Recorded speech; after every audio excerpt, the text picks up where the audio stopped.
తెలంగాణలో group 1 main exams అవకతవకలు TG bPASS అవకతవకల గురించి మనం రోజు చర్చిస్తూనే ఉన్నాం. వీరికి అంటే తెలంగాణ బడుగు బలహీన వర్గ నిరుద్యోగ బిడ్డలకు న్యాయం చేసే వరకు మనం పోరాటం ఆపేది లేదు. గౌరవ తెలంగాణ హైకోర్టు కొన్ని సూచనలు చేసింది. ఆ సూచనలను గౌరవించాలా? మన సోషల్ మీడియాలో ట్విట్టర్లో నిత్యం ex IAS officer doctor MV Reddy గారు నిత్యం వీళ్ళకి అండగా ఉన్నారు.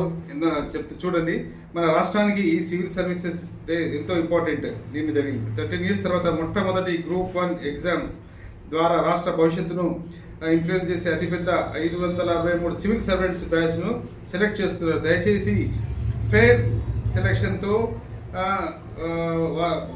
అంటే టిఎన్ శేషన్ లాంటి ఎస్ఆర్ శంకరన్ లాంటి వారసులను అందించాలి అని సార్ గారు విజ్ఞప్తి చేస్తున్నారు.